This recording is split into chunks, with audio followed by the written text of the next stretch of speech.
Irmãos amados, graça e paz.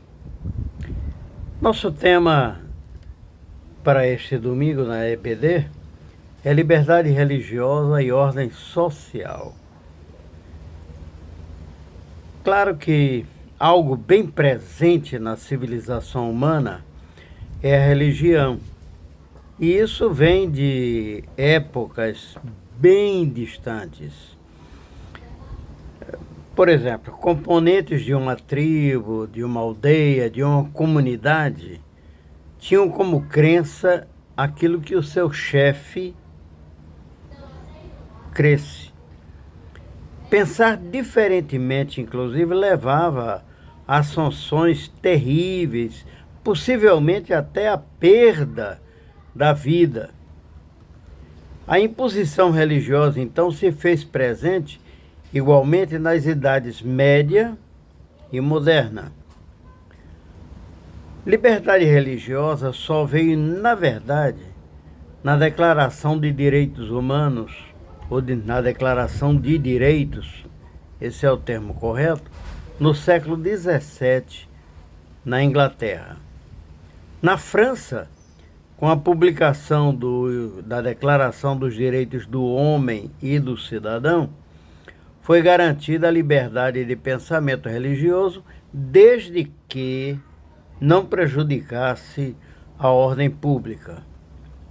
Em nosso país, a liberdade religiosa levou algum tempo até ser conquistada, porque durante o Império imperava realmente uma religião oficial, que era o catolicismo romano.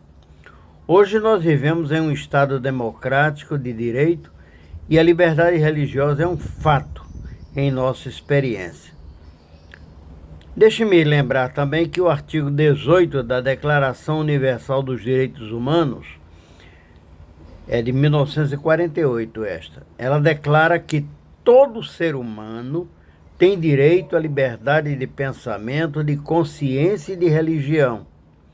E esse direito inclui a liberdade de mudar de religião ou crença e a liberdade de manifestar essa religião ou crença pelo ensino, pela prática, pelo culto em público ou em particular.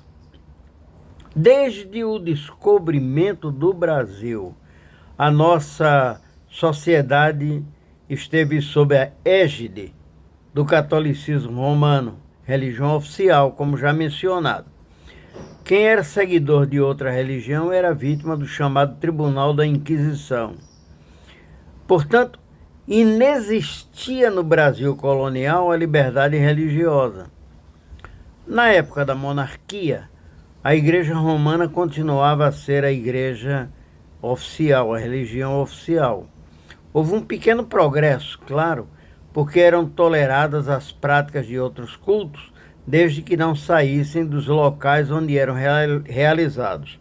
É preciso lembrar que houve a abertura dos portos às nações amigas, e entre essas nações amigas estava a Inglaterra, e os ingleses vieram com a religião anglicana, então eles podiam praticar a religião, podiam ter culto e tudo mais, tanto que foram inauguradas igrejas anglicanas nas maiores cidades, nas principais cidades, como Salvador, Recife, Rio de Janeiro, etc.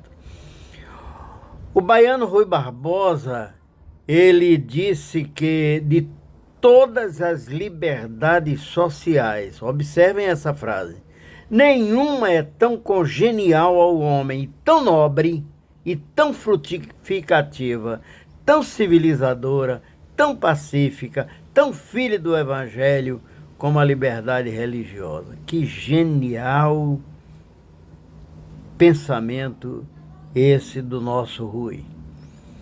A liberdade religiosa, portanto, é considerada pela Constituição brasileira como direito, como garantia fundamental ao indivíduo e está previsto no artigo 5º da mesma lei. Bom, o fato é que a liberdade é um direito humano fundamental. É fundamental também nos estados democráticos. É um modo de expressão da consciência onde cada pessoa tem o direito de escolher a sua religião ou não. Por sua vez, a liberdade religiosa é protegida como um direito humano, pelo qual todos devem ser livres para expressar e cultuar qualquer religião. Agora, segundo o pesquisador do direito chamado Aldir Guedes Soriano, a liberdade religiosa se divide em 4 aspectos. A liberdade de consciência, que é o direito de crer ou não em algo. A liberdade de crença, que é o direito de escolher uma crença ou religião. A liberdade de culto, que é a expressão dessa crença ou religião. E a liberdade de organização religiosa, consequência do Estado laico sob a proteção dos códigos civil e penal.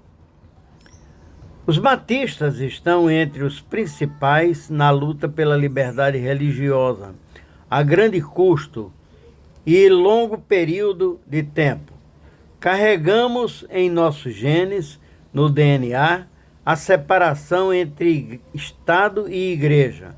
A bandeira foi levantada quando esses valores eram negociados e discutidos no século XVII na Inglaterra. Agora é necessário examinar qual era o ambiente nesse século XVII, naquele país, na Inglaterra, para a compreensão dos batistas, da importância que os batistas têm na luta pela liberdade religiosa. Bom, a Inglaterra tinha e continua a ter uma religião oficial que é a Igreja Anglicana. Ambos, Igreja e Estado, estavam governados pelo rei. Aqueles que não batizavam seus bebês estariam negando aos bebês, além da entrada, de acordo com a teologia deles, no reino de Deus, também a cidadania plena. Hoje seria dito abuso de menor, pois estariam violando a lei. Quem não fizesse parte da igreja oficial estaria ilegal, bem como quem não praticasse o batismo infantil. Então estariam passíveis de receber punições como encarceramento, exílio e até a morte. Então, destacam-se os batistas, organizados em 1609 na Holanda, a partir de um grupo de ingleses que foram para aquele país por buscarem se afastar da igreja oficial, a igreja anglicana. E eles eram pastoreados por John Smith e por Thomas Helwys. O fato, meus irmãos, é que muitos irmãos nossos, batistas, foram presos, multados, chicoteados em público, espancados, ridicularizados por oponentes à liberdade de religião.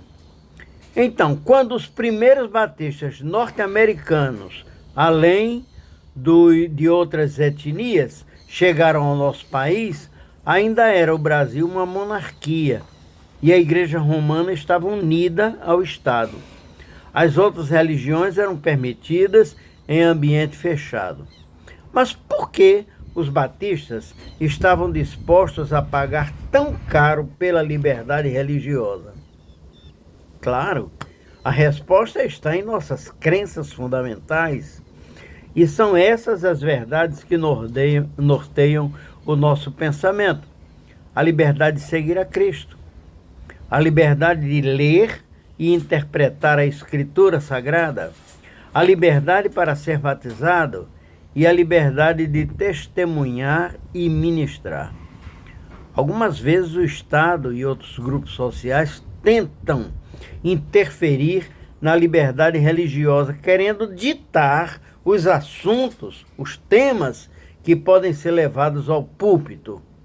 Claro que a igreja deve estar alerta para defender a sua liberdade de proclamar o que crê, sem ser intolerante, claro, com outras posturas. O que faremos então com esta preciosa herança que temos recebido do passado? A principal lição que esses batistas do passado nos ensinaram é que ninguém pode ser colocado no reino de Deus à força. Nós devemos então ser os primeiros a defender o direito individual de viver a religião de acordo com o arbítrio de qualquer pessoa. Assim, nós temos, primeiro, que defender a liberdade religiosa. Segundo, ensinar e continuar o esforço em favor da liberdade religiosa. Terceiro, nós temos que nos conduzir, nos comportar responsavelmente em relação à liberdade religiosa. E mais ainda, eu diria, nós temos que blindar o tesouro da separação entre igreja e Estado. E mais, usar a liberdade para o benefício social.